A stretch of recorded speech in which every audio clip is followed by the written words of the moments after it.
Hello, Brahm. Can you unmute and we'll just test the Yeah, sound? can you hear me now? No, you're not audible. Okay.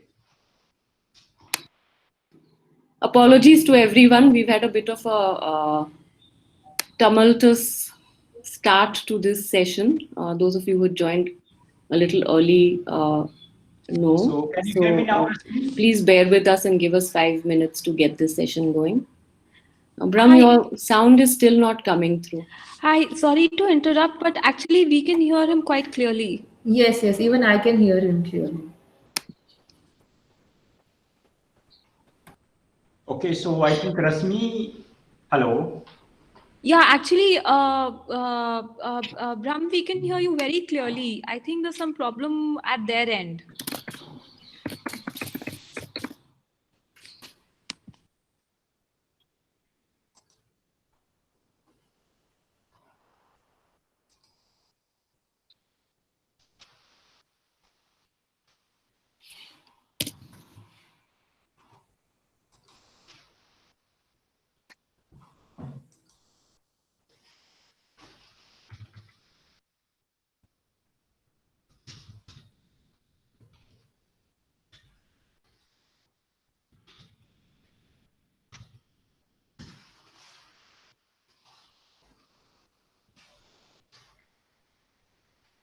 Hello.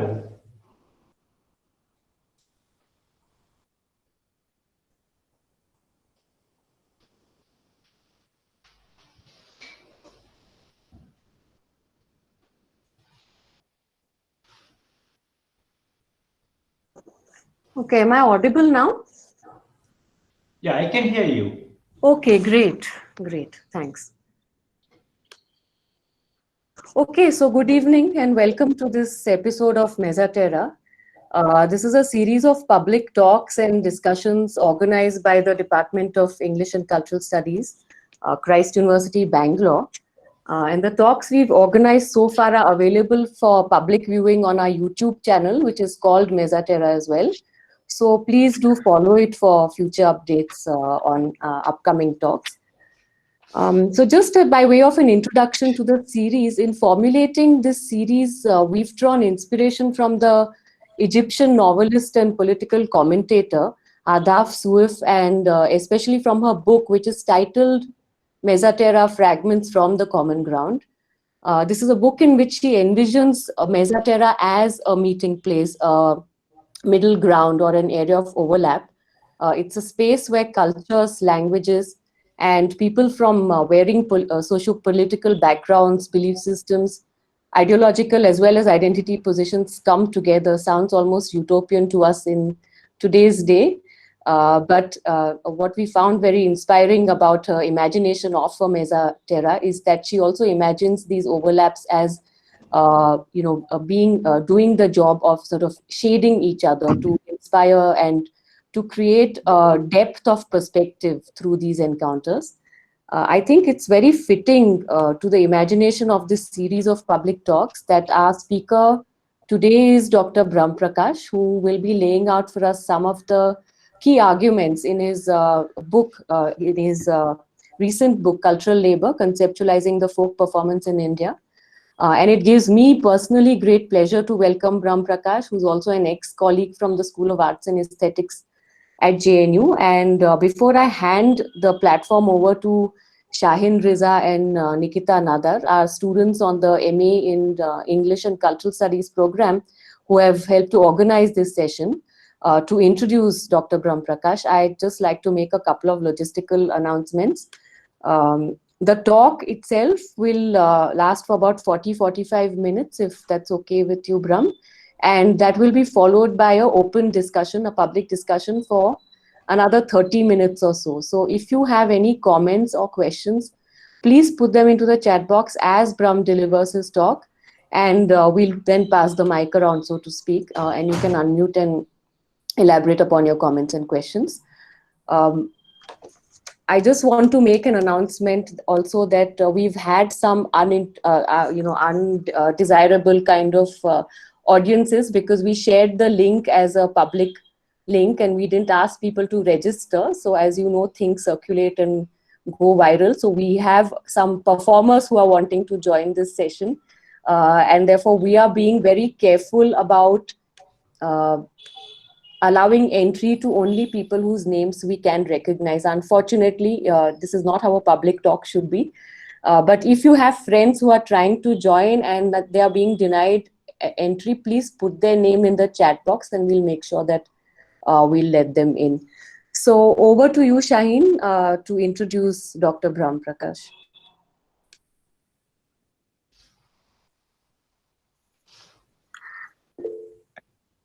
Good evening, folks.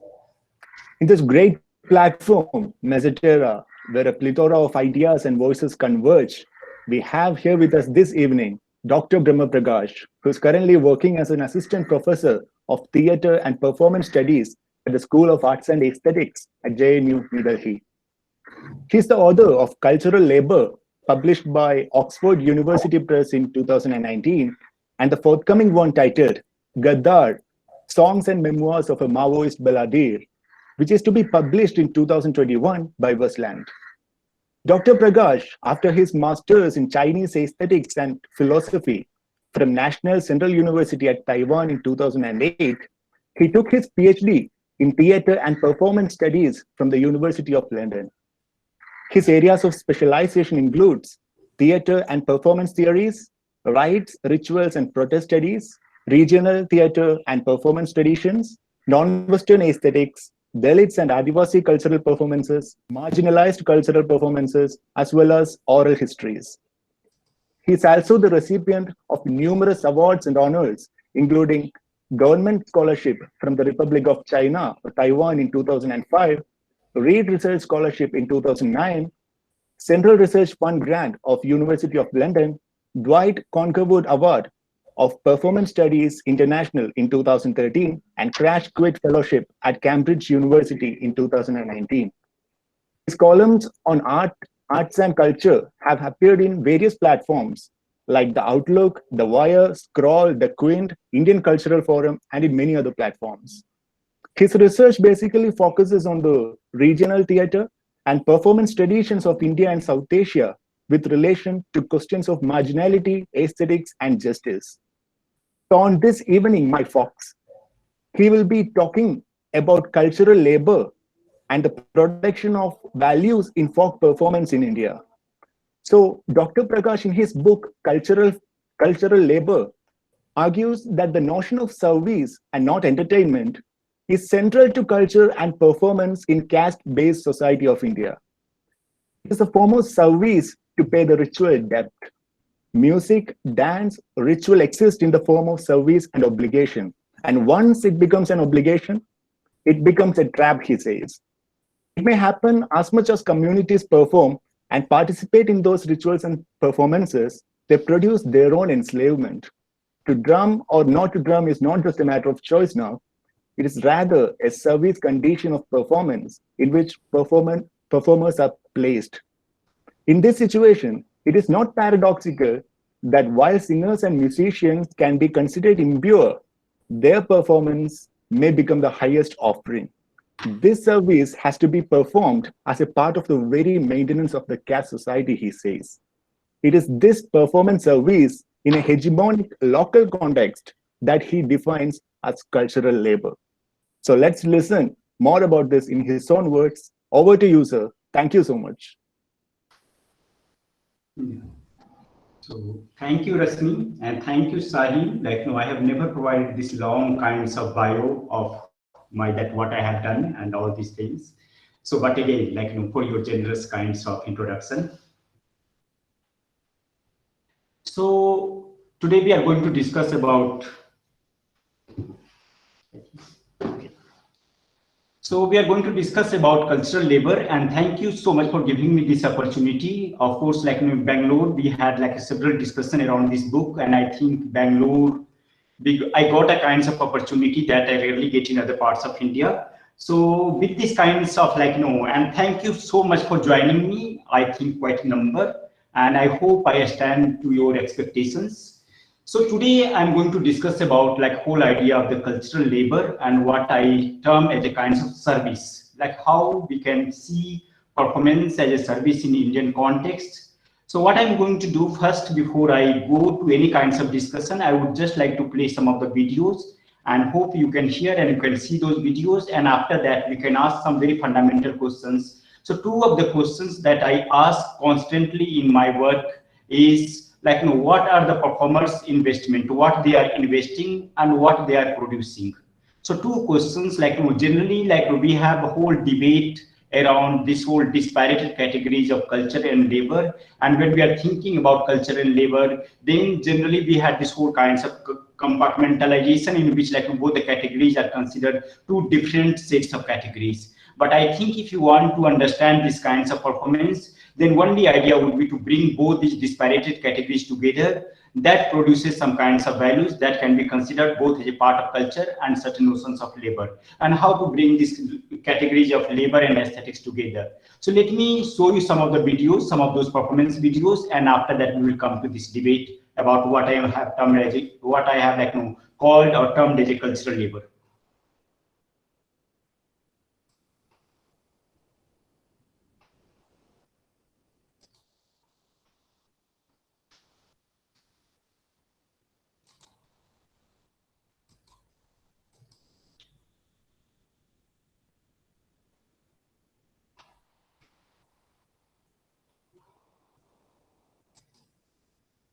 Yeah, so Rasmi, I think you need to play that video because again, I'm not getting this whole, I cannot do this presentation.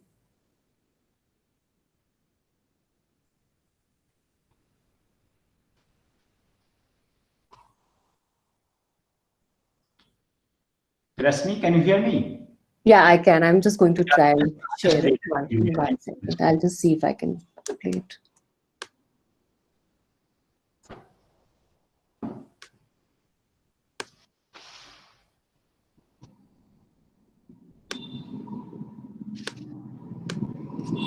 Okay, Brahm, you'll have to tell me which one you want me to play first. Just like go through that, like the first one, Bhunya Baba Ka Puja, the third one. Okay, from 10 minutes, no? 13 minutes, yeah.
Can you go to the second one? Can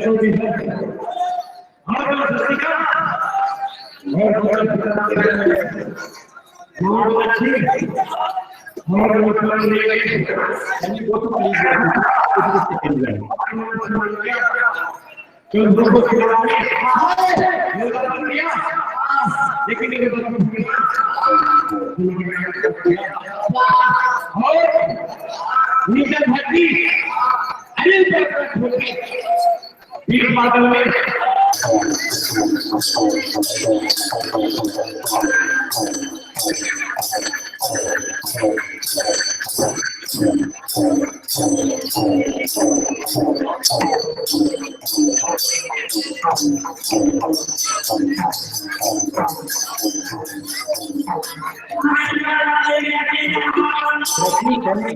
Hello.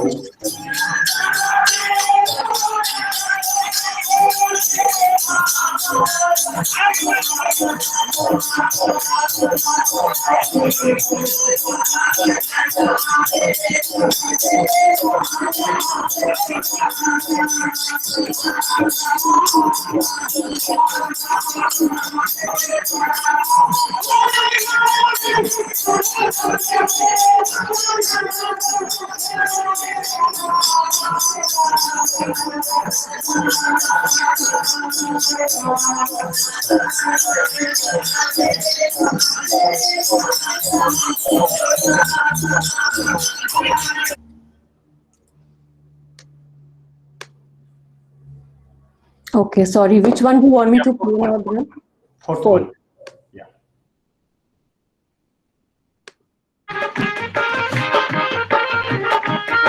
We can move it to like 5 minutes. Sorry, I should move forward. Yeah, 5 minutes. Yeah. Yeah, that's all. Yeah, I think. चल जाइब अलबत्ता बलम कलकत्ता पहुंच गए अरे बलम कलकत्ता बलम कलकत्ता बलम कलकत्ता पहुंच गए सागल झूलनिया के धक्का बलम कलकत्ता पहुंच गए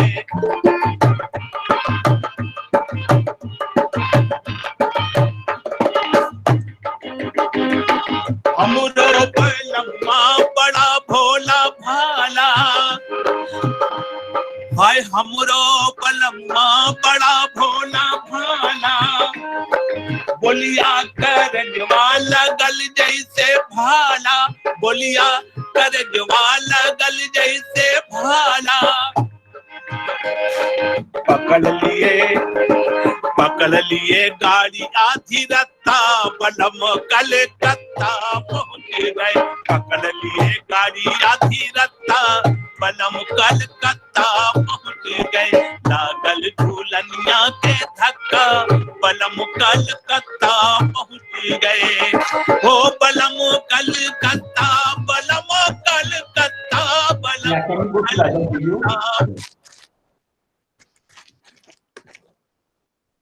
Okay, we can just play one more. So, like, no, second one.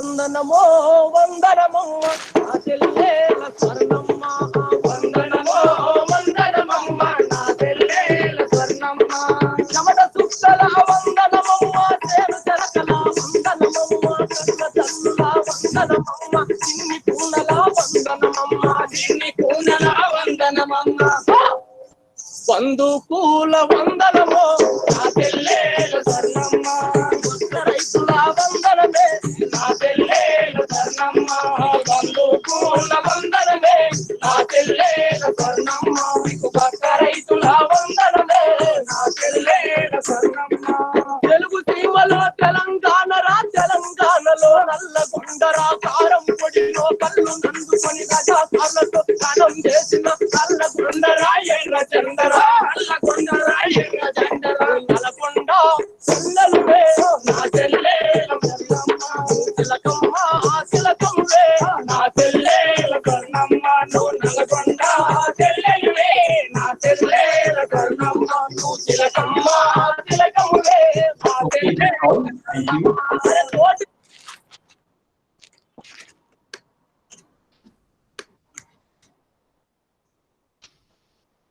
Yeah, so you all have seen disparated range of performances. So you have ritual kinds of performance. You also have seen very balladic kinds of political kinds of performance, and also the kinds of, like, so there's a songs on Videsya where the person is singing that even like if you're asking for some nose ring, then my beloved has to go to Kolkata. So that is coming from Videsya, and I will discuss that how in a different range of kinds of range of performances, when one can put these kinds of performance as a part of secular kinds of performance, and we can also put it as ritual kinds of performance. But there are certain kinds of connection that is going on, and those connections, through those connections, I will try to bring this whole idea of the service, that what ultimately they are providing. Because ultimately, if you're thinking about it, nowadays we discuss about immaterial labor, we discuss about creative economy. So if you're working in a Bollywood, if you're doing some brand kinds of things, then your performance, your action will be termed as a kinds of like service, that you are providing certain kinds of service. Even for that matter, you are part of hotel management, air hostess and other things, then you are providing certain kinds of cultural economy, you are providing certain kinds of services. And those services are well recognized in our scholarship, well recognized in the kinds of like, the new kinds of economy. But I am making this argument that why we are not recognizing the services that already has been part of your traditional society. So what generally you do, like when you are worshipping your ancestor deities, then what you say that we are doing some worship, like we are providing some kinds of service. So we have an actual term that says सेवा क्या कर रहे हैं तो भगवान की सेवा कर रहे हैं क्या कर रहे हैं तो ये है जो ये we are offering drum to the deity, we are offering music to the deity. So in that kinds of canonical kinds of this whole terminologies, the whole idea, the argument I'm trying to bring is the notion of service, and how when we are discussing about this notion of service and notion of service through certain mode of creative economy that remains quite localized, then I am trying to bring this notion of like idea of the creative labor, like cultural labor. So first question that I would like to ask is that what is happening here? Like what are the kinds of investment they are doing? So one, like it's quite difficult many times to also capture these kinds of performances through the language. And therefore, I feel that despite of all this idea of that, like whether one should write in Hindi, one should write in localized language, I think language is not enough. We need a kinds of whole idea of the meta language, and thinking through the meta language category, I try to capture some kinds of rhythms, energy, or passionate kinds of labor in this idea of performance. So the first question, going back to the first question, what do they invest? What they are investing? So we can say that they are investing energy, they are investing certain kinds of rhythms, they are investing certain kinds of movement, and also we can ask that what ultimately they are producing. And if you're thinking about their production, then of course, like if you're thinking about Bhunya Puja, then they are able to change the whole idea of the land to the landscape. So land, which was a very physical entity, now becoming a kind of landscape. And if you are translating Bhunya Puja, one of the performance that I have examined, then Bhunya Puja literally means like worshipping land, worshipping ancestor, worshipping animals, and all those kinds of categories. So we can like, so one thinking through one categories of Bhunya Puja, where I'm saying that what they are investing certain kinds of energy, certain kinds of imagination, and thinking through those imagination and those energy, they are creating a new idea of the landscape. Landscape can be very, very like, one can say that subversive, but it can be also become part of their own enslavement. And therefore, I'm not saying that when I'm discussing about folk performance, then I'm not saying that whether it's like a very radical kinds of performance or whether it's like a very like enslaved performances. So it can go either way. And many times it can happen that like performance can be very creatively powerful, full of energy, but politically very, very problematic. And here that like how we are going to reclaim the kinds of cultural labor. So question that I asked, what are the reasons of their marginalization? And this was the fundamental question which I started my thesis, my work, when I was doing my PhD. So what could be the reasons that these performances are getting marginalized? And then suddenly the question shifted, where I was trying to find out what are their strengths. And then I was able to see that whatever have been their strengths, that all have been marginalized in our aesthetic discourse. So think about this category of land. So I think at least in North Indian aesthetic traditions, you don't have this category of land that is becoming part of the aesthetics discourse. And to that extent, if you are taking like Tagore and other kinds of writing, there is a whole erasure of agricultural kinds of things is happening. Whole agricultural erasure of land itself generates a certain modes of aesthetic thinking. And this has a certain kinds of basis in, of course, Greek kinds of aesthetics. And you have like a scholar like Sarad Patil, so Raymond Williams, they all bring this connection that how with the kinds of like notion of culture itself had changed.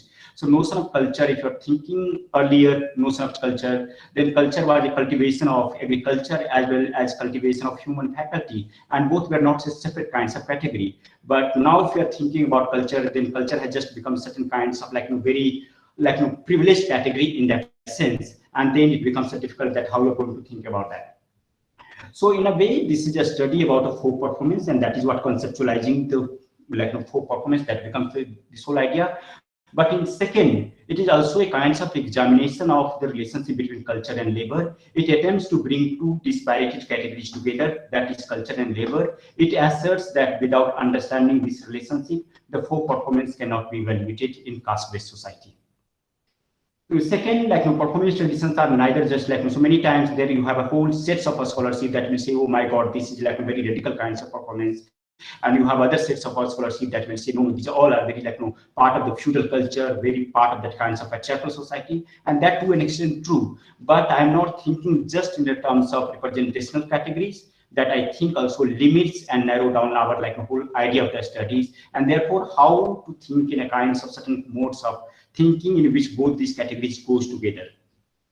And this study was based on personal memories, my personal memory. And if you read this book, then you will come to know that I also cite many of the examples, ethnography and archival resources.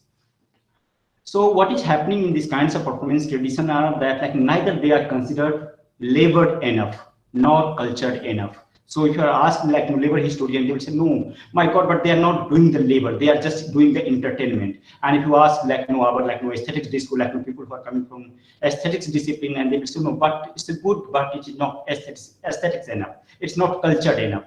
So neither they are considered labored enough, nor cultured enough, nor aesthetics enough, and therefore it becomes itself a paradox. Unless we don't bring two of these separated categories together, again, it would be difficult to bring these kinds of aesthetics production.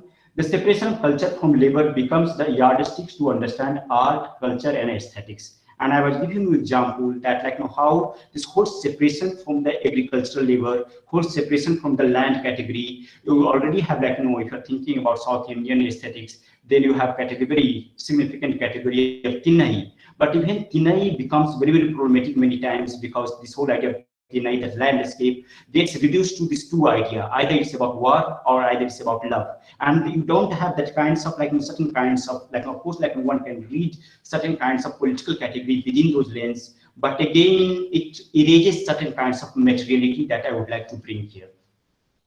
So for my framework, so one very obvious things that erasure that you can find in this whole notion of that how if you are discussing about Sanskriti, then you have to necessarily go against Christi or Krishi for that matter. Second, that abhorrence to the materiality. So you have Bhartendra Harishchandra writing, and he will say that how all these performances. So either you are discussing about Jatra, you are discussing about Nautanki, and he will term all these performances a thrust performance. It's like a corrupt forms of performances and devoid of any poetry. So it does not have that kinds of poetry, and therefore it does not have the kinds of a standard to become a notion of culture and aesthetics for that matter. So I'm just quoting here Sarad Patil, because I think Sarad Patil is a very, very interesting scholar who brings this notion of cultural labor quite interesting. Of course, he's not using the term, but he's saying that he was the person who provided criticism to the Marxist reading of Indian culture, and coming from that kinds of he was part of CPI and Marxist. And then he said that how there was a notion there that whenever upper caste is talking about culture, and that upper class are talking about culture, because they can have a culture because they have the leisure time. Only in the leisure time the production of culture can happen. But think about paddy songs, or things about many other kinds of agricultural songs where people are working at the same time they're also singing, and then they were somewhere trying to marginalize those kinds of works and those kinds of categories of culture. And therefore Sarad Patil says that the formulation that Sanskriti or intellectual production is made in leisure is available only to the upper classes, and hence upper classes are the creators of culture, was first made by the philosopher of the Greek slave society, and we somewhere, he asserts that we somewhere are imitating that kinds of perspective, and therefore we also tend to marginalize these kinds of performances. Because working class, or for that matter Sudras, because if you're thinking about the categories of Sudra, then Sudras cannot have an independent notion of time, and because you cannot have an independent notion of time, you cannot have a leisure time obviously, and therefore this whole idea of the culture gets completely that Sudras cannot have a culture. Nambar Singh also argues in an interesting way that how in that how in the context of aesthetics, artistic criteria become the first condition to appreciate the culture. So how you appreciate the culture? Whenever it comes to culture, then you bring certain kinds of aesthetics criteria, aesthetics based, and through that you try to evaluate this notion of culture. And therefore he's saying that how aesthetics itself as a category have somewhere created something to this notion of culture, and therefore culture has become a kind of like only sets of ideas for a kinds of privileged people. Land and location. So what I'm trying to bring now, also you can say that I'm trying to reclaim this notion of aesthetics, is this whole notion of like, how to reclaim this idea of the land and location. So some of those categories that I see as a strength of these performances, and that becomes the marginalized categories in a canonical aesthetic discourse, is the category of land and landscape. Second, the centrality of the body, and that I will discuss through Videsia. Also, the viscerality of performance. Many times the performance is so visceral, and so it mixes many things. It does not make a separation between pure and impure, body and the decayed food, place in the things. And I will give you an example from Dubola. In Dubola is a kind of like poet singing performances, and when they may start with like a whole story of Mahabharata and Ramayana, but again they can use all kinds of obscene songs. They will sing about decayed food, they will sing about places, they will sing about many times. It becomes a very gestural kinds of articulations. And what is happening here, that those performances become so visceral that again I don't think that our aesthetic category or classical aesthetics category had that kinds of lens to capture those kinds of notion of performance. And also the condition of performativity. One of the idea that becomes very idealistic readings of these kinds of performances is that whether it's problematic or whether it's progressive. And I think this is very problematic ideas if you're thinking about performance, because for marginalized communities, performance is always a strategy. It works at the level of a strategy. So many times what it becomes a kinds of conditions of performativity. So what you want to articulate, what you want to hide. So what is happening, and one examples come from the performance of Resma Chauharmal in Bihar. So same communities, doing the same performance, they worship this two cult deities. One is Resma, other is Chauharmal. And what they do that within their household, they worship very grotesque image of Chauharmal. The Chauharmal deity image of the Chauharmal is grotesque, coming of blood and all those things. But when they come to the social space where they also see many caste people are coming, or it's a kind of public social space, then they will say that our Chauharmal is very beautified image. And to that extent, they will say that our Chauharmal is Rama Avatari. So why the same community in the same time period in two different locations are producing two different kinds of image?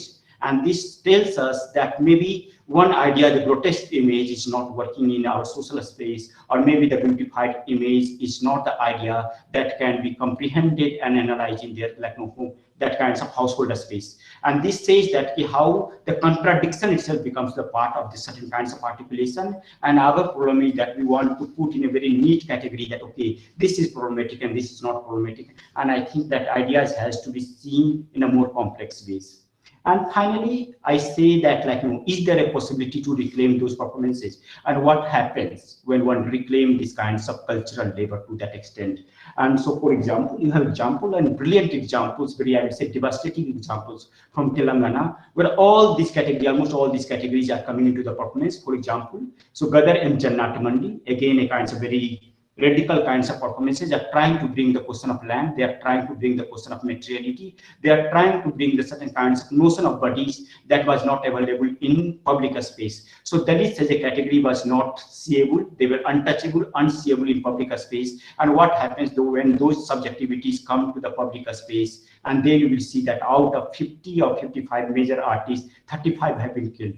So of course you have a whole range of performance left cultural movements in India. Then question arises that what could be the reasons that a state becomes so brutal when it comes to the Telangana, or when it comes to the question of Gadar and Jannatamandi.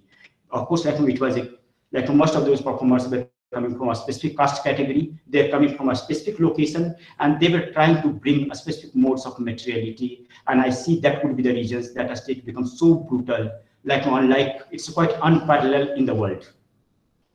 So that is the way, but again, this is the way they have tried to reclaim those performance, those kinds of categories in their aesthetic category, and that was the kinds of repercussion that one can think about.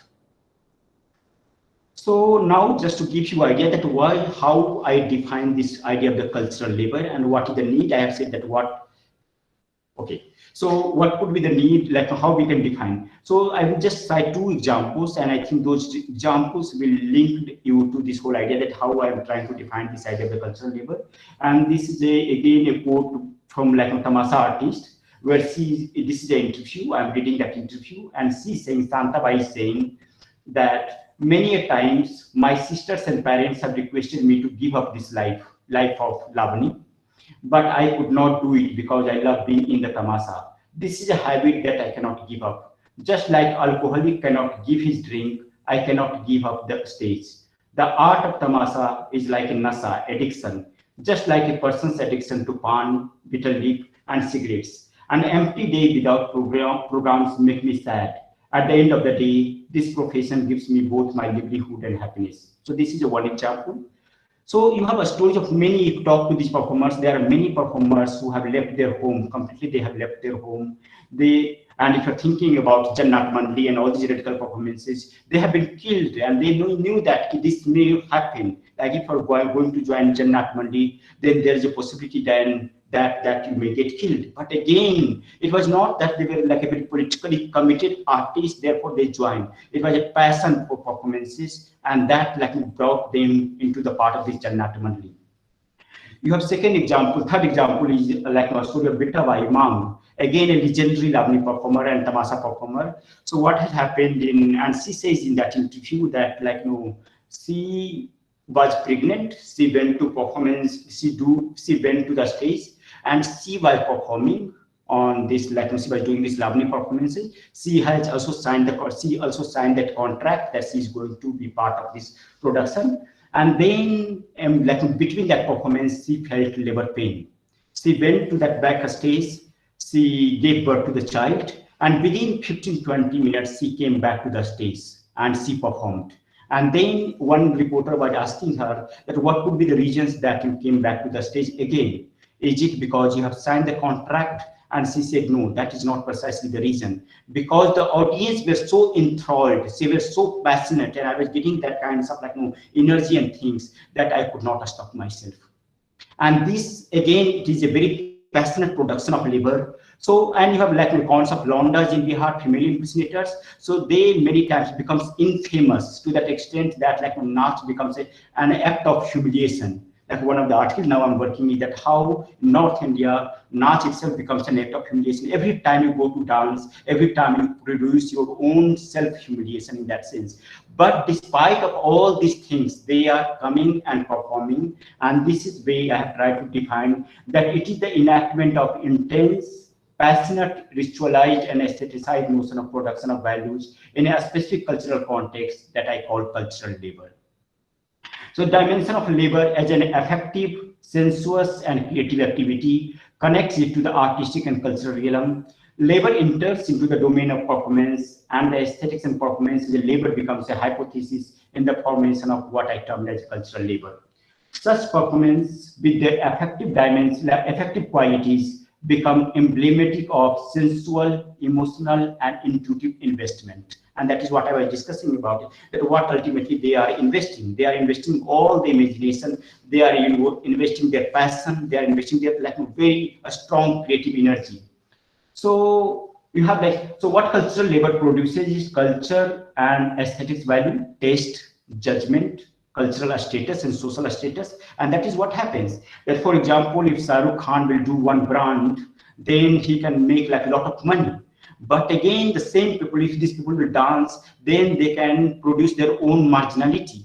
So it becomes double-edged kinds of things that you cannot escape, and you are constantly producing, and therefore this whole performance becomes a trap. And therefore, that is the whole argument that I'm saying, that what happens when performance becomes a service, when performance becomes an obligation, then it itself becomes a trap. So is there a possibility to come out of these kinds of zone? Is there a possibility to think performance beyond these kinds of trap? And I see there is a possibility, and you already have some examples coming from Tamil Nadu, Kerala, and many parts of India. So for example, Paranjit, the way he has done with the death songs and death rituals. So how unless you are not coming out of this service trap or obligation, if you are able to break this service trap and obligation, there is a possibility to produce certain kinds of radicality, and there is a possibility to like subvert these kinds of performance also.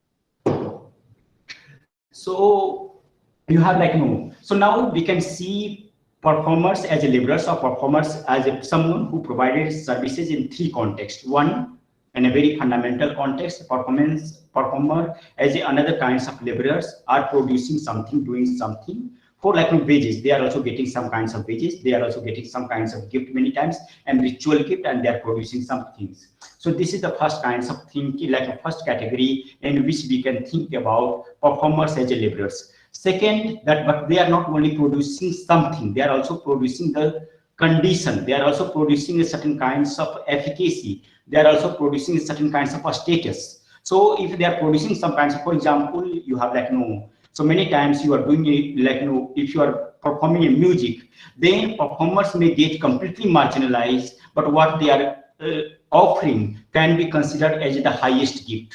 And this is a very strange kinds of paradox, that the same performers, very lower caste, ostracized kind of like performers, they are producing something that can be considered very, very valuable, to that extent that it can be considered the highest kinds of offering. But the performers who are producing it, they can become a kinds of like a very, very marginalized category. Same way you have like, so this is the second category. And third is that like many times they also perform their own kinds of like subjectivity. So for example, you have many names in India, and we say like Bajanya, Nachanya, Dabanya. So all these names, like while performing you itself, like you are also creating your own kinds of subjectivity. So while producing music, you have also produced your own kinds of subjectivity. So these are the three ways I have tried to see performance as laborers or performance as service providers who are doing these kinds of service. So the book postulates that the question of aesthetic is fundamentally the question of labor, the production of values, and therefore the question of aesthetics cannot be taken out of this question of labor. Second, what is the kinds of condition? Like one can discuss about creative labor that Marx has discussed. One can discuss about like creative economy, and then one can also discuss about that what I am terming is a cultural labor. What are the kinds of differences that one can talk about? But I will come to this question if like somebody is interested. So what I see is a kind of lack of freedom becomes a very initial condition of production of cultural labor. So whenever I'm discussing about these performers, because like folk performance is also not in one category, one can discuss about like different kinds of epic performance tradition, to that extent different version of Ramayana and Mahabharata. But very deliberately, when I'm discussing folk performance here, then I'm using in my book, I'm using the folk performance of the subaltern communities for that matter. And therefore, when I'm discussing about folk performances, then I'm also discussing about the lack of freedom as an initial condition of production of cultural labor.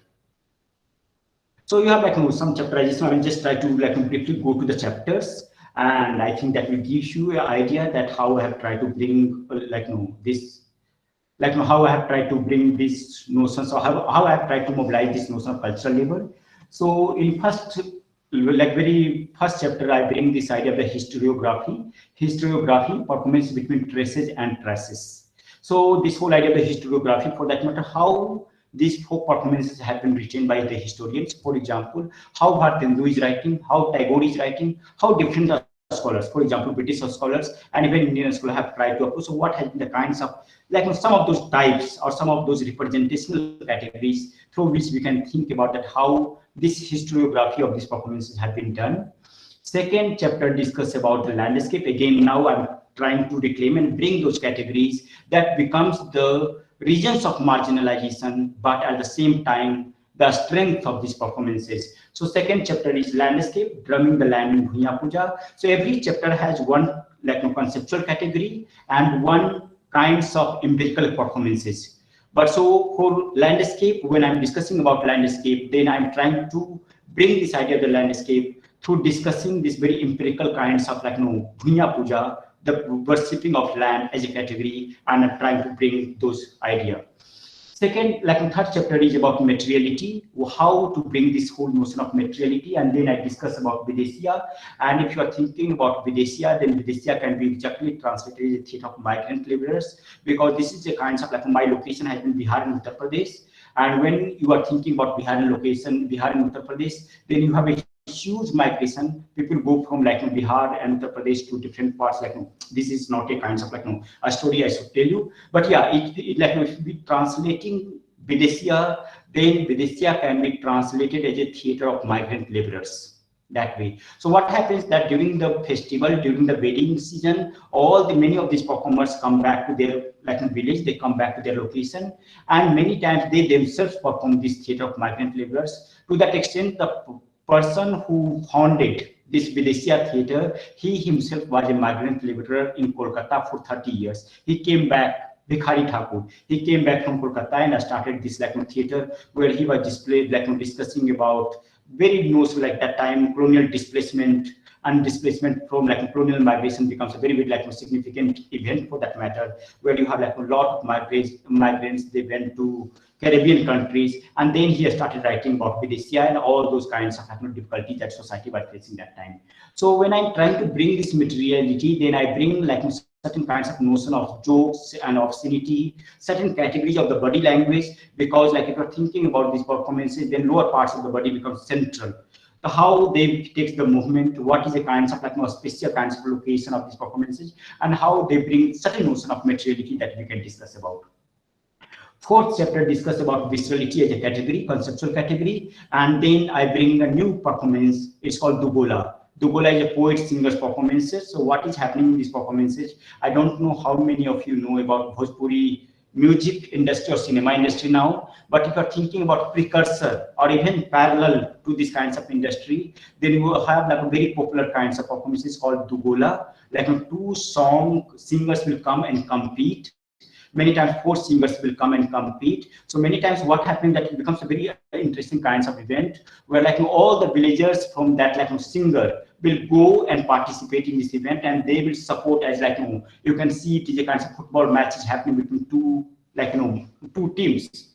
So many times it becomes a kinds of making certain kinds of goals, zones, and they literally if you're thinking in terms of verbal goals or that kinds of energy goals. Because what happens in this at least in Dugola, that many times languages are not articulated. So language still remains at the level of energy, rhythm. So you are trying to say something, it becomes a kinds of very creative kinds of a space where they are instantly composing songs. So many times you are having some ideas, but you are not able to give those ideas to the words. So it becomes very instant kinds of songs and composition in that sense. So through this thinking through Dugola, because it becomes a very visceral space where they fight can erupt, they can have all the kinds of obscene remarks happening, they can mix many things epic, very sacred notion to very impure kinds of notion, and then they don't maintain any kinds of sanctity for that matter, and it becomes so visceral that I think you can see those performances, and many of the performances are available on YouTube. Then you will find that, oh my God, this is so visceral, it is so bodily, it is so gestural, and then I think that becomes the regions of our strengths, but also the regions of marginalization.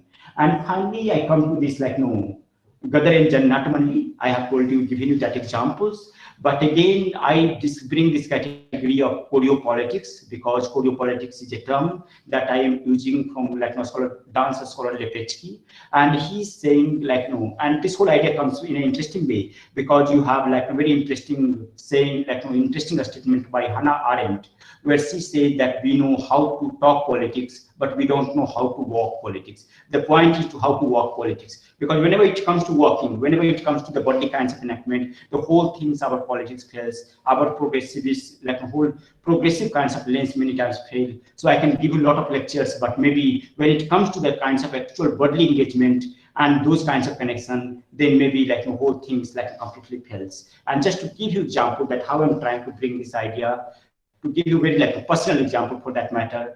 So a few years back, I was visiting my village, and I have mommy, my maternal uncle's wife. So she was trying to take out her churi, there was a date in the family, and she was trying to take out her bangles.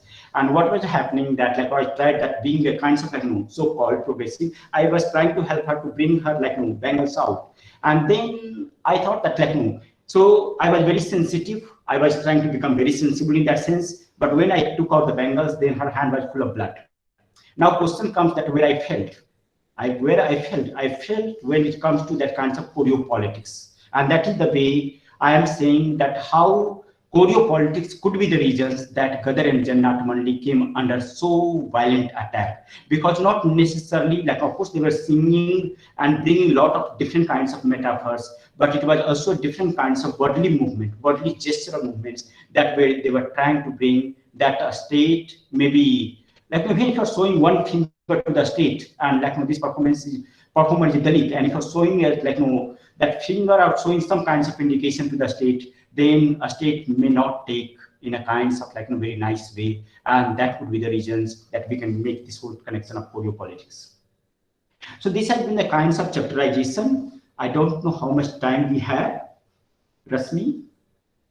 Yeah, maybe you can wrap up in about 5 minutes or so. Okay, 5 minutes. Okay, great. Yeah, so I think, yeah.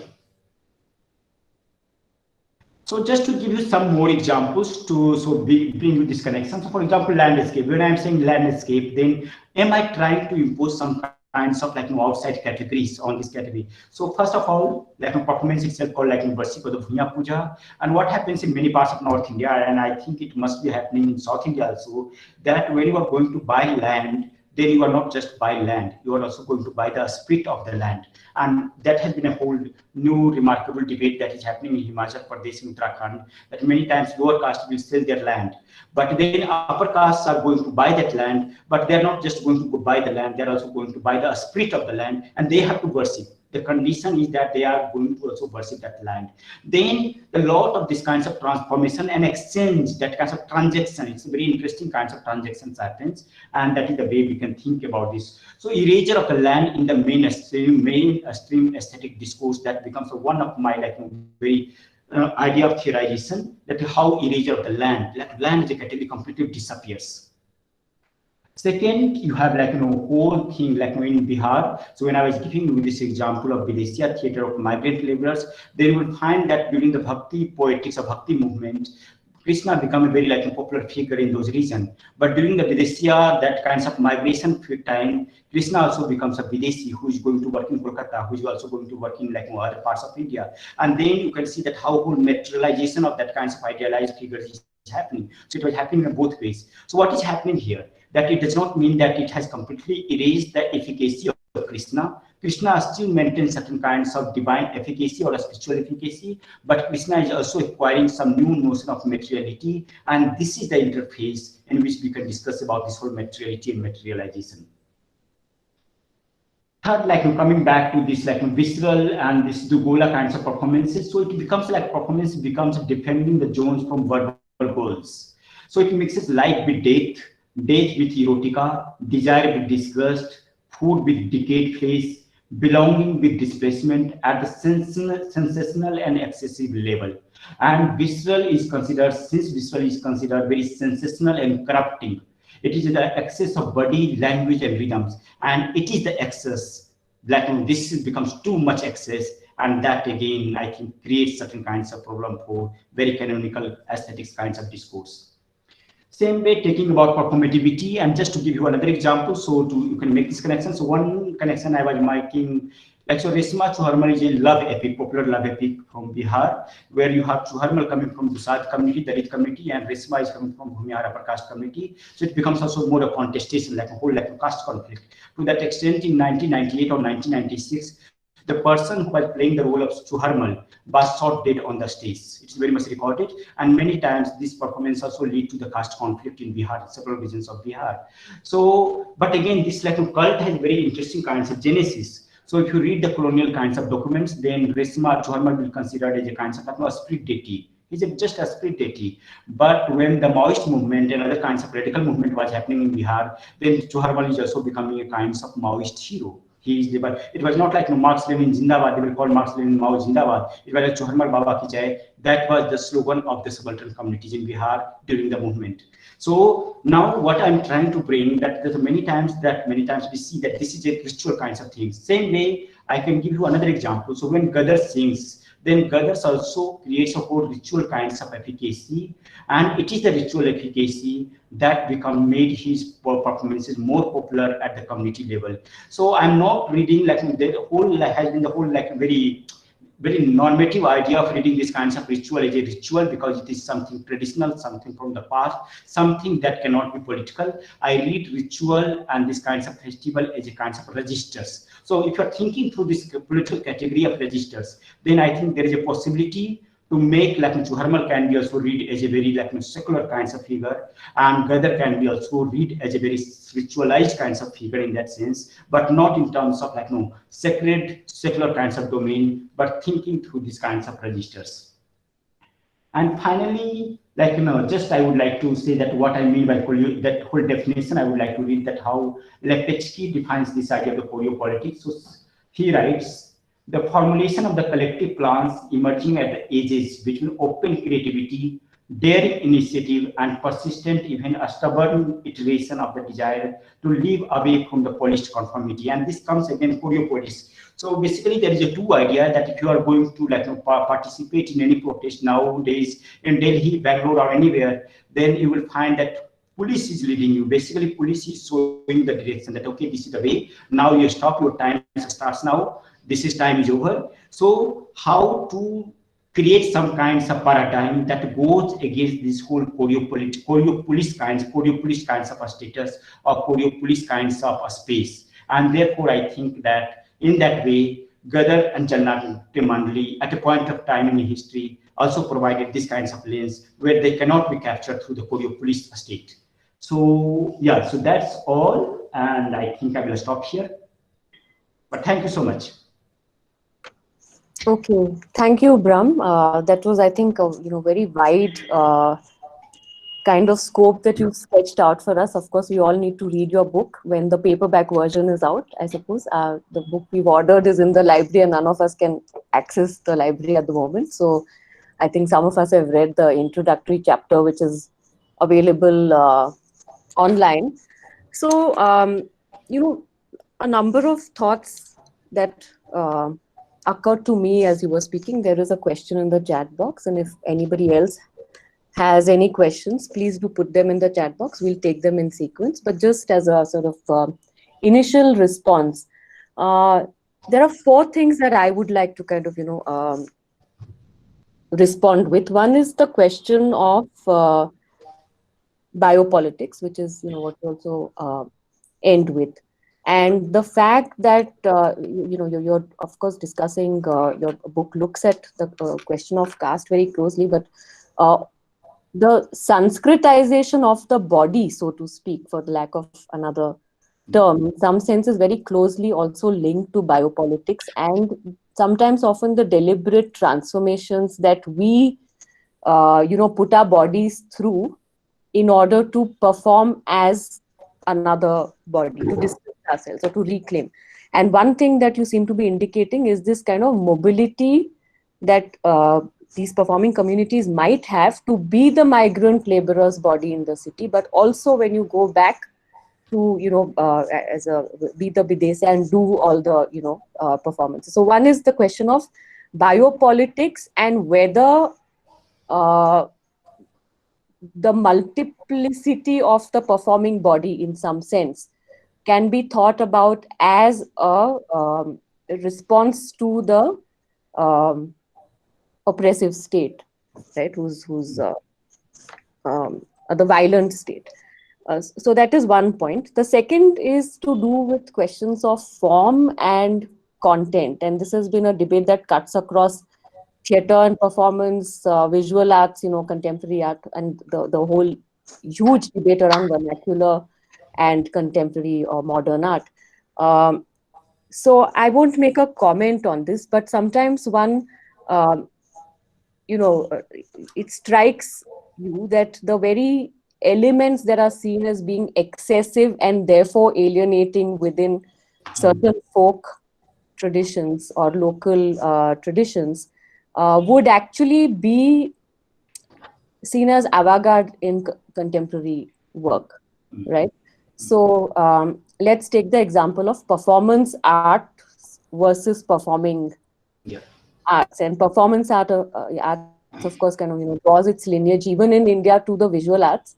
And I have always wondered about why the folk performing traditions are not brought into that conversation vis-a-vis performance art, right? I mean, so that is point number 2.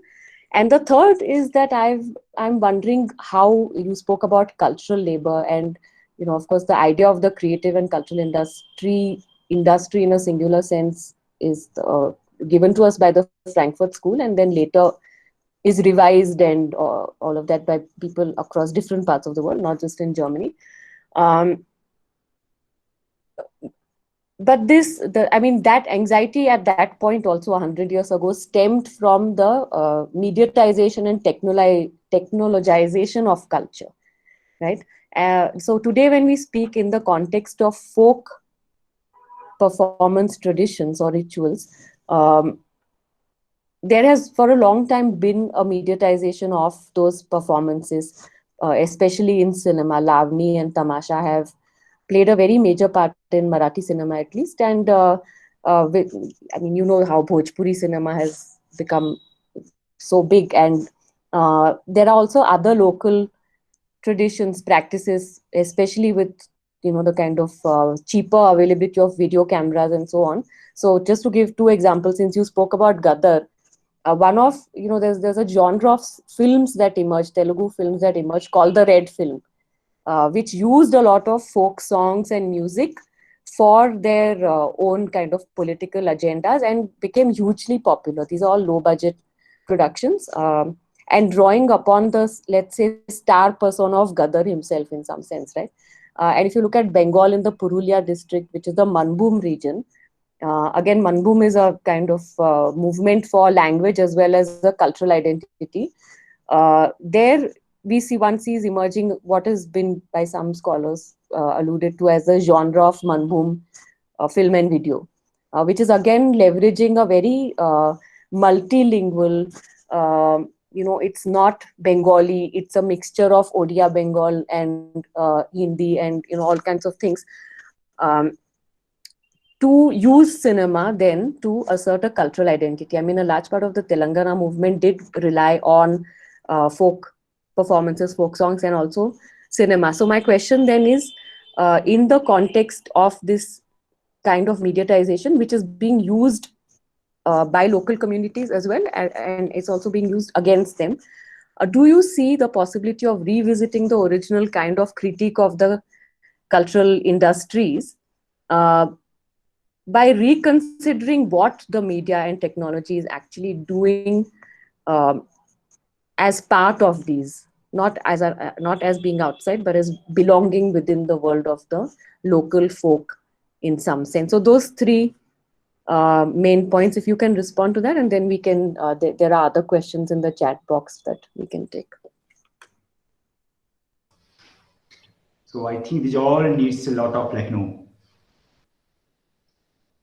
So I don't know if I have time to respond to all these 3 questions, but just briefly to make some of those points, so think in terms of Sanskritization, and we already have this kinds of critique of reading through Sanskritization, because Sanskritization also somewhere assumes that only the lower caste imitate the culture, and there is no space of that kinds of negotiation that happens. So if you are thinking through biopolitics and Sanskritization, then take the example of Resma Chorma itself.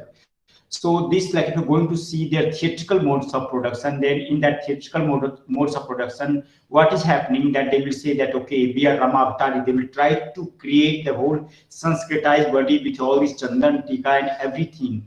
And then, so of course, if you're thinking through Sanskritization category and that kinds of biopolitical model, then of course it is a body that is getting subjugated in a certain kinds of ideology.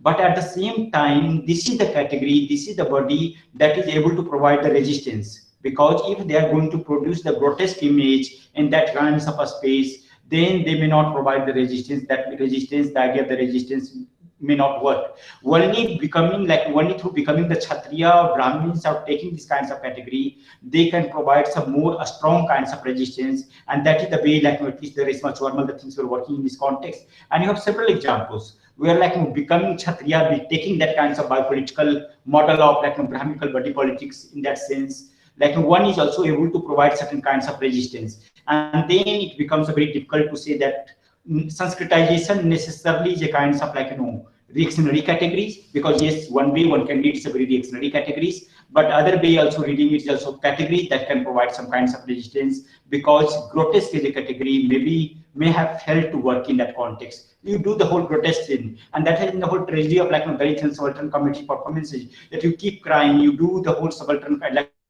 whole grotesque, and keep perpetuating the grotesque kinds of like imageries. And if you're perpetuating, then nobody have any problem. They want you to be in that kinds of like imageries, and therefore I would like to also see like how biopolitical Sanskritization can be also read as a different kinds of resistance. So I would like to read that way.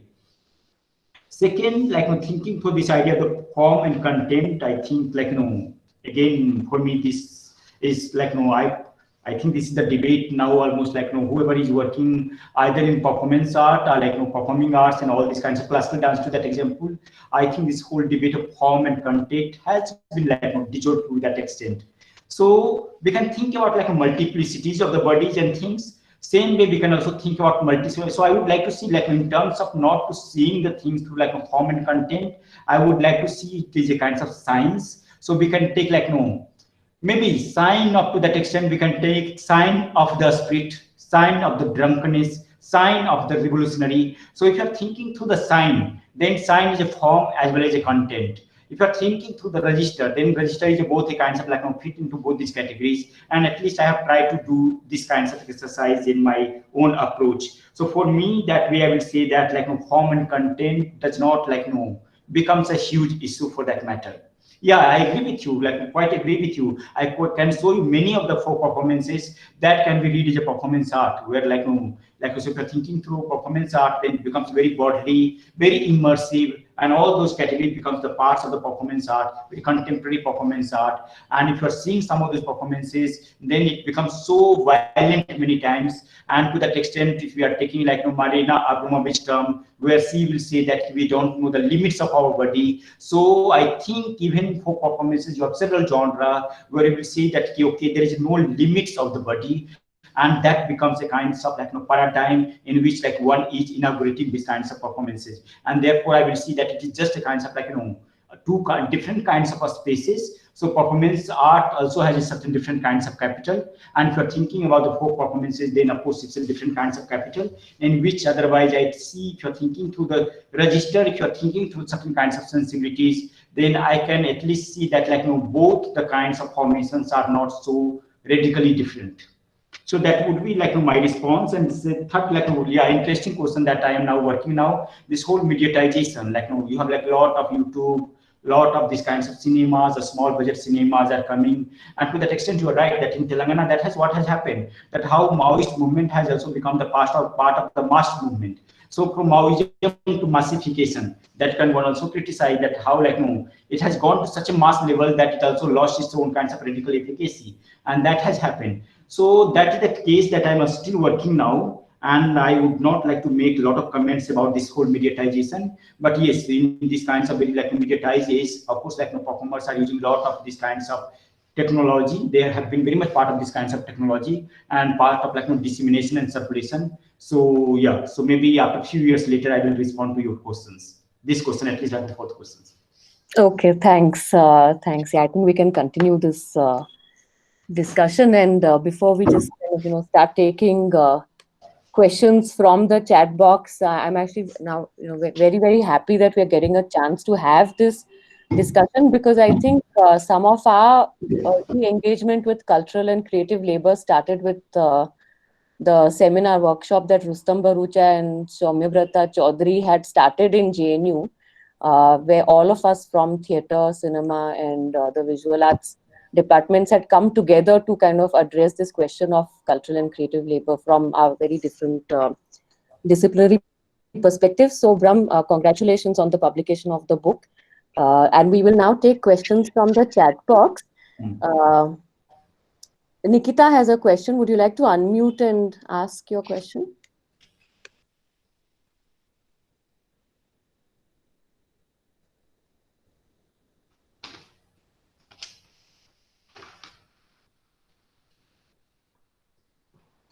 Nikita, are you there? Okay, I mean, you can read it out as well yourself, but I'll just read it. I don't know if she's able to unmute her mic. She says, Bourdieu in his book Distinction states the aesthetic choices of an individual and conceptualizes it with class fractions. The taste thus becomes a cultural hegemony. Under this context, how can the distinctiveness of a folk culture survive the glaze of generalities? Would you like to answer that, Ram? I think, yeah, I'm not getting like, if she's there and if she can like elaborate more, then I think I should be in better position to respond, because yeah, I'm getting a bit, but not a full sense of this question. So if Nikita is around and if she would like to elaborate, like just give some more Yeah, context. Nikita, can you see if you can unmute yourself?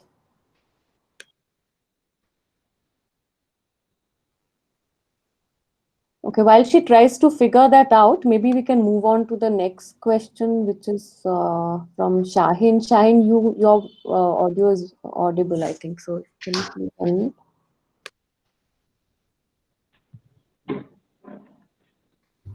Hello, sir. Am I audible, ma'am? Yes, yes, you are very much audible. Yeah, I can hear you. So, sir, thank you for such a great talk, sir. So, the question that I would like to ask is that a couple of years back, when the Kerala government was looking to give training for people to perform Theyyam, people from other communities actually. So, Theyyam is this folklore performance in Kerala, which is traditionally performed by SC/ST communities. So, these community people actually were protesting against the government on this move. And there is also a demand for the white collar jobs among the present generation of certain communities who traditionally perform folklores, as you rightly pointed out in the book Cultural Labor. I mean, the introduction of that book, that these people, especially in this neoliberal era, consider it as something that stands opposite to the modern culture or modernity. So, how do you think these folklore performances in future resolve such contradictions, sir?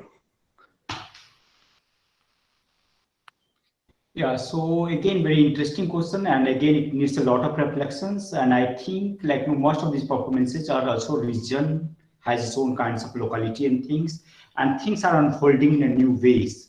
So that gives also some hope. So one way that how a state has tried to incorporate or appropriate these performances. So some way, like if you go to IGNCA and just like I will cite examples. So if you go to IGNCA where they bring laws, like many of these folk performers, and the way many times they have been treated. So I have seen one scene, very vivid scene that I remember, that whenever they will see the officer is coming, then they will start drumming and dancing. And this is the notion that because we have paid you, because we have brought you to Delhi, then this whole time is that you have to perform. You are performers, you have to perform. But the same treatment is not meted to the classical dancers or say even modern contemporary artists that way. They have some respectability and all those things. So one that different states has a different kinds of, I will say for example, I don't have much idea that how it is happening in Theyyam context, because of course Theyyam is getting aestheticized in a new ways, and to it is becoming it is coming out of the ritual cultural zone. It is becoming more a part of theater, and therefore it also needs it many times a lot of erasure is happening if you are thinking in terms of the quote unquote form and content, because so this is one kind of erasure is happening. So what is happening? What happens when ritual becomes a theater? Then of course it's already a kind of it's already a kind of erasure that is happening there. Second is that so how we are going to see the future and how a state is appropriating. Second example we can take from Telangana movement. So during the Telangana movement, you will see that many folk performances are coming. They are becoming part of the street protest, and that time we'll see that how these performances are getting certain becoming part of the social movement. So only kinds of that kinds of lens that I can see that this performance can come back, can make that kinds of context only around the social movement, and wherever you have the very strong social movement. And Jharkhand again becomes a very interesting case. So you see that lot interesting kinds of performances are coming, and these kinds of performances are also becoming part of the social political movement. I don't think any state can provide training for that matter, or certain kinds of, they can provide certain kinds of preservation, quote unquote, this whole idea of the preservation culture. I don't think is really going to work if you're thinking about mass number of artists and their scope. So I think only through the socio-political movement and their exchange between those movements, there is some possibility in which we can think about the future of these performances. Okay, there's a question from Kaustubh Naik. Would you like to unmute Kaustubh and ask your question? Yeah, Nikita. Am I Yes. Can you please explain your question? Can I? Yeah. Yes. So I was asking, according to this idea of Bourdieu in his book Distinction, he states how taste is a cultural hegemony, because the dominant group gets to control the market, and then it goes. So they follow this pattern. Pattern to be the state and the market. They follow this pattern to adjust to a taste, and um, the social positions then become the markers of what is high and what is low, and so when we come into this demarcation of high and low, we are traveling in this pain of we are generalizing things, right? And when we follow this singular pattern, we are losing out on these distinctions, or like the distinctive qualities of each of these cultures that makes one different from the other. And going according to this, are we blurring out, because as ma'am spoke about the mediation of technology also, so are we going in the singular path and forgetting the other folk practices that are equally important, just to satisfy the taste or the habitus of the social positions of the higher class people? That was my question. The cultural suppliers, I meant. Okay, so I would like to reply. Interesting questions again. So yeah, you have very interesting book that has come about on taste. It's called Taste by Agamben, where he's discussing that how while aesthetically and culturally, when we are doing some kinds of reading and some kinds of exhibition of the art, then we are bringing the very notion of the taste. But what has happened to the category of the taste itself? And he's saying that the taste itself has a category, sensual category, more bodily category, the category of the touch, the category of the certain kinds of corporeality, and certain kinds of incorporeality are getting marginalized. So one that some of the distinction that I'm trying to bring here is that not necessarily. So what I'm trying to reclaim, or kinds of reclaim in this book, is that I'm saying that if you want to discuss about taste, then necessarily you also need to discuss about that materiality of the taste, the touch, that corporeality on those things. And I will just give you a very side examples for that matter. So I have some training of Chinese, so just to give you just to take another kinds of advantage. Yeah, so in Chinese, what happens that if you are thinking about Chinese language and aesthetics, so when you see the Chinese character, in Chinese character, what happens that when you see the character, then in Chinese character for the taste, you will see the big fat goat. That is the character for the taste. And this is also the character for the beauty. What happens that when you are seeing that character, then within the character, even that character has become a concept now, it is called beauty. But again, within the character, you can still see the big fat goat, the big fat meat. So when I'm discussing about these kinds of certain kinds of materiality, then I'm not saying that one can do away with certain notions of aesthetics. I am saying that how to reclaim those aesthetics in a kinds of material context, in a more with its own kinds of languages of materiality. And that is the way I would like to approach. So of course, this Pierre Bourdieu's work is very interesting. When he discuss about aesthetics and distinction, and I think we also have that kinds of distinction. Distinction becomes very obvious if you are thinking about the caste society. Very, very obvious kinds of distinction, that what is culture, what is not culture. So for that example, I also asked one question in this book, that what could be the regions that Bihar, Uttar Pradesh, and North India becomes culturally backward regions. It is very provocative questions. One can have a different view, but one of the reasons is that in those regions, we are thinking about Bihar, Uttar Pradesh, and many regions of North India, then middle class could not emerge. A strong middle class could not emerge. They could not appropriate the culture. They failed to appropriate the culture. The case that has happened in Kerala, the case that has happened in Mumbai, Maharashtra, the case that has happened in Bengal, and therefore the performance as a site still remains with the lower caste, and therefore you don't consider their culture as a kind of Unless you don't have middle classization of the culture becomes a kind of like a very dead category. And that is the way one can think about aesthetic distinction also. At least that is the way I have tried to approach this, like, this problem. Okay, thanks a lot, Ram. Kaustubh Naik, would you like to unmute and ask your question? Yeah, am I audible? Yeah. Hi, sir. Hello.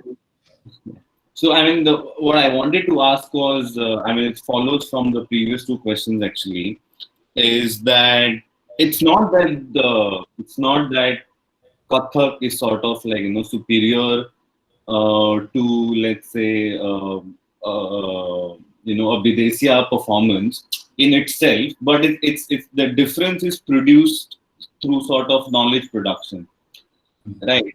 So it's how we are made to sort of see those categories as folk and classical or so. So I was wondering, and because the post-colonial nation making has this whole anxiety about sort of museumizing and preserving some sort of a pre-colonial primitivity. I mean, you see these practices of pushing all these subaltern performances into this category of primitivity, and then sort of thereby sort of differentiating a certain idea of modern theater, modern dance, or classical dance or whatever. And I think this problem is more epistemic than anything else. So I was wondering how you are sort of like approaching. Are you looking at these? Is there any attempt on your part to sort of retrieve these forms as sites of modernity, as opposed to how they have been always categorized as these primitive, non-modern, or pre-modern sort of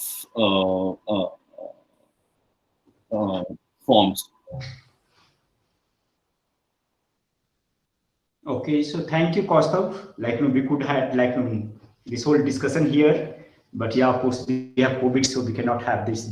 Yeah, so but thank you for asking this question, because like this has been a kind of problem. Like if you're going to seminars, theater and performance studies, all these things. So if you're working on Adivasi, then necessarily you are going to work about ethnicity. Necessarily you are going to use the category of ritual, and necessarily like liminality becomes the frame. So you are not going to discuss the question of citizenship, you are not going to discuss the question of democracy, you are not going to discuss the question of secularism. And that is the points I want to revert, that I would like to discuss Indian democracy through ritual. I would like to discuss the whole election through the festival, more of the kinds of ritualized festival. So how is there a possibility to subvert these whole categories? So when I'm going to discuss about like folk performances, then why cannot we discuss about cultural citizenship? Because like you have like an interesting debate that is happening in Australia, where one indigenous communities are trying to claim their whole like citizenship through music. That yes, we have provided like created this music, and this music becomes through that land. And for example, we also have like a Pond tribe from like our own Pond Adivasi from Orissa, where they say that like we have come to this world to save the mountain. Now the question that like how they are providing a certain kinds of lens to create a new discourse in a citizenship. And therefore like you are right that way, that whenever like this whole idea that modern theater, like modernity as itself becomes a kind of like a right of modern theater, contemporary itself becomes a right of contemporary theater. And this looks like many times quite bizarre, but yeah, this has been the kinds of approach. Can we see contemporary kinds of moment in a kinds of bhakti kinds of aesthetics, contemporary kinds of poetics that is getting formed in Adivasi movement? Because if you think, and like we have students who are working on Adivasi performance in my department, and the way how festival is becoming very contemporary performances where they are responding to the contemporary indigenous movement of the world. And then how you can say that this whole contemporary category cannot work?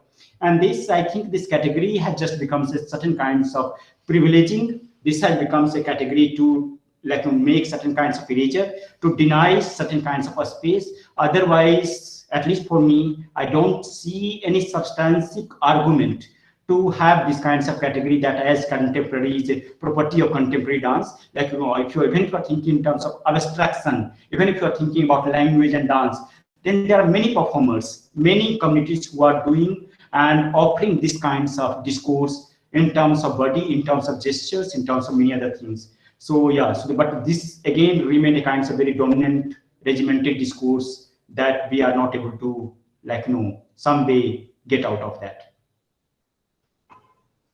Okay, thank you very much. This has been a very thought-provoking session, and something that you mentioned in passing really struck me, which I will take back with me and deliberate upon further. Which is, you mentioned in passing that Shudras can't have an independent notion of time, and therefore they can't have their own culture. And of course, we haven't had the time or the opportunity in this session to unravel that very dense kind of proposition in some sense, which I think requires, it requires thinking through in all kinds of creative, expressive forms. So since you ended with talking about the contemporary, in which, temporality has been a kind of central aspect of thinking about it, I wonder if this work that you've taken up can also, in some sense, help us to think through from our local context about the different ideas of time that different communities have, and how that then translates into the cultural citizenship or the lack of it in some sense. So I think we'll end on that note, Brahm. It's And I just like no, just make one. Yeah, sorry, I have this habit to interrupt. So sorry, I'm just interrupting. So we have like no interesting kinds of debate is happening in indigenous discourse. It's about like no temporal sovereignty. Like we keep talking about a spatial sovereignty, like no taking out this whole idea of the citizenship. But whether can you have very independent notion of art unless the temporal things remains colonized? And therefore, there is also need. You are rightly pointing out there is a need to have a temporal sovereignty, temporal freedom also, and with these kinds of things. Thank you so much. Yeah, of course, it is all these category that I have discussed just was a kinds of like no introduction. I will say these are all other kinds of introduction, but it was lovely to like have the audience like you people. And I think anyone who have read this book or maybe have not read the book even, but again, if you have some questions, then you can also write me and we will discuss. Yeah, would you like to put your email in the chat box? So if anybody wants to contact you after the Yeah. session, they can. In the mean, while Brahm is doing that, I'd just like to make an announcement that our next Mesa Terra session is on the 13th of November, and that's with the documentary filmmaker and activist Anand Patwardhan. So I hope that many of you will be back and join us in that session. Mr. Patwardhan has suggested or requested that those who are joining the session watch his latest film that's called Vivek, or Reason. It's quite an experiment in filmmaking. It defeats all logic of regular film time. It's not 2 hours or 1.5 hours. It's a very important film, especially at this moment in our contemporary history. So do please come back. We will be sending out a registration form for that session. So if you would like to attend, please fill in your details and we'll send you the link to the Google Meet invite. All right, Brahm, very good to see you and thank you so much again. Thank you so much. It was lovely to see you and like great to give me this kinds of platform to have my some of this like share my views, share my opinions, share my works. So thank you so much. Okay, thank you. Bye bye, everyone.